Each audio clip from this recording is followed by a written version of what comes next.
देखा था कि यू चैन पहाड़ी पे पहुंच गया था और उसने हेवनली पॉइजन खा लिया था। उसके पीछे बहुत से बंदे पड़े थे। अब आगे। तभी उनमें से एक बंदा कहता है, यह सचमुच में कूद गया, कितना पागल है यह। तभी दूसरा बंदा कहता है, यहाँ पर से कूद के मरना उसके लिए बहुत ही आसान है, क्योंकि यह चट्टान बहुत ही मुश्किल भरी है। तभी तीसरा कहता है, यह अंतहीन चट्टान मरने के लिए सबसे सही जगह है। अभी हम लोगों को लगता है कि यह चीज हमें बिल्कुल भी नहीं मिल पाएगी। तभी सीन चेंज हो जाता है और हमें दिखाई देता है कि यू चैन के हाथ में वही हेवनली पॉइजन होता है और यू चैन कहता है, मुझे माफ कर देना, मैं अपने गुरुदेव का बदला नहीं ले पाया और उसके साथ साथ में जिन्होंने मेरे को जन्म दिया उन्हें भी ढूंढ नहीं पाया। तभी सीन चेंज हो जाता है और जियो सेक्ट में जियो चैन का कमरा हमें दिखाई देता है। जियो लिंग कहती है, उठो जियो चैन, उठो, मुझे इस तरह से मत डराओ, आंखें खोलो। तभी जियो चैन की आंखें खुल जाती है। आंटी जियो लिंग कहती है, तुम उठ गए, मुझे भरोसा था तुम्हें कुछ नहीं होगा। जियो चैन कहता है, मेरे साथ यह क्या हो रहा है, मैं कहाँ पे हूँ, अब तक मैं मरा नहीं क्या। तभी आंटी लिंग उसके गले में पड़ जाती है और जोर जोर से रोने लगती है और कहती है, तुम इस तरह से अजीब बर्ताव क्यों कर रहे हो। उस लड़की को इस तरह का बर्ताव करके जियोलिंग कहता है, तुम कौन हो। जियोलिंग कहती है, क्या हुआ है तुम्हारे साथ, तुम मुझे इस तरह से कैसे भूल सकते हो। तभी अपना हीरो फ्लैशबैक में जाता है और उस बंदे की मेमोरी में देखता है और उसे पता चल जाता है कि यह उसकी 11th नंबर की आंटी है जिसका नाम जियोलिंग है। जियो से कहता है, हाँ मुझे याद आ गया, तुम मेरी आंटी हो जियोलिंग, जो कि मेरे साथ 11 साल तक एक ही टब में नहा रही थी और तुम्हारे बट के पास एक तिल है। तभी आंटी जियोलिंग चिल्लाते हुए कहती है, तुम्हें यह जोर से बोलने की कोई जरूरत नहीं है।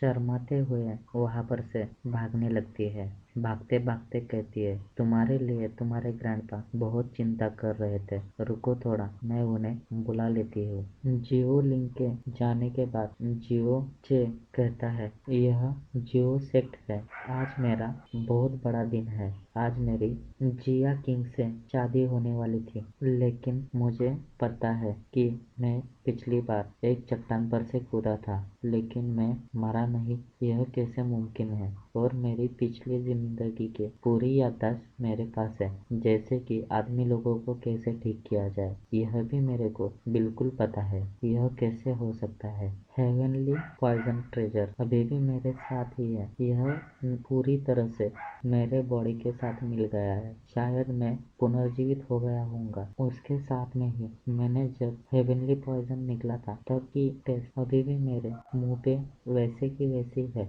यह सब हालात मुझे कुछ भी समझ में नहीं आ रहे हैं। यह सब मेरे को पागल कर देंगे। मुझे लगता है कि मैं मर गया और इस हेवनली पॉइजन के वजह से मैं वापस जिंदा होके इस जिंदगी में आया हूँ और यह हेवनली पॉइजन मेरे शरीर के साथ पूरी तरह से जुड़ गया है। उसके वजह से जो भी जहर मेरे ऊपर आ रहा है उसका मेरे बॉडी पे कुछ भी परिणाम नहीं हो पाया। तभी सीन चेंज हो जाता है और जियो के ग्रैंडफादर उसके नाम से चिल्लाते हुए अंदर आते हैं, तुम ठीक हो क्या, तुम्हें कुछ हुआ तो नहीं, तुम्हें कोई प्रॉब्लम है क्या, तुम खुद को ठीक महसूस कर रहे हो ना। जियो चेंग कहता है, हाँ मुझे कुछ नहीं हुआ है। ग्रैंडपा कहते हैं, तुमने तो मुझे हार्ट अटैक आया था, अभी आगे से ऐसा कभी मत कर। तभी जियो लिंग कहती है, डैडी जल्दी करो, जियो चे की आज शादी है, उसे जल्दी करना चाहिए। ग्रैंडफादर कहते हैं, हाँ हाँ ठीक है,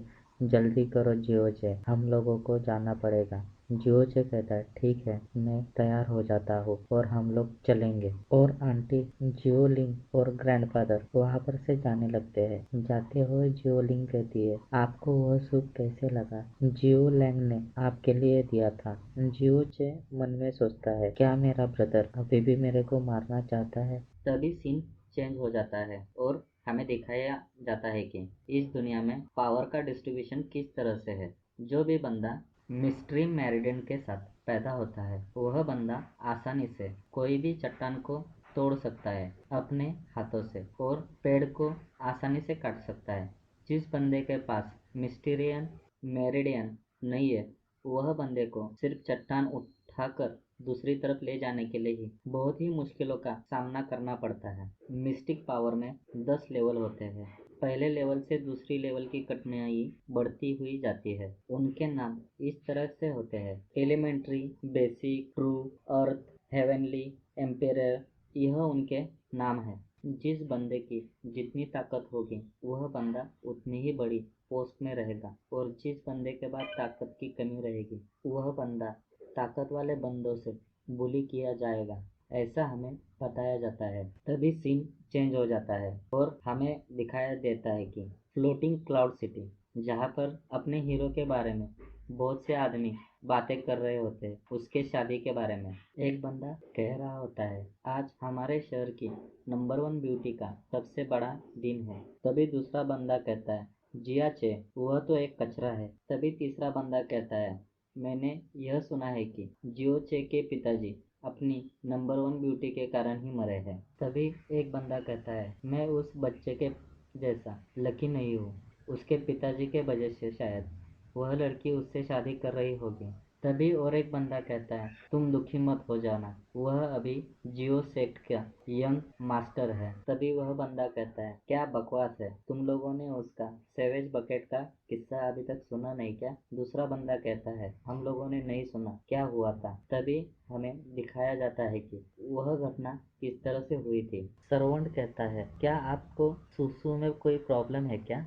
नहीं तो फिर किडनी में होगा शायद। जियो चे कहता है, नहीं नहीं, मेरे को कोई प्रॉब्लम नहीं है, हाल ही में मैंने बहुत सारा पानी पिया था, उसके वजह से यह है। सर्वेंट कहता है, हाँ हाँ हाँ हाँ, उससे मेरे को क्या लेना देना है भाई लोग, मेरे को कुछ पता नहीं चला यह किस तरह का मजाक हुआ था, छोड़ो भी दो, क्या करने का है अपने को। तभी सीन प्रेजेंट में आता है और वह लड़के सभी हंसने लगते हैं। तभी उनके बीच में एक बूढ़ा आदमी आ जाता है और कहने लगता है, बहुत ही बुरा हुआ, वह लड़की बहुत ही सुंदर है, सुशील है, संस्कारी है, लेकिन अभी वो एक गधे जैसे आदमी से शादी कर रही है। भगवान उसका भला करे, शायद मैं ही कर लेता। यह सुनकर बाकी सब लोग उसके ऊपर जोर जोर से हंसने लगते हैं। साला बूढ़ा खुड़सत है, उसे लगता है हम लोग यहाँ पे सिर्फ बैठे रहेंगे।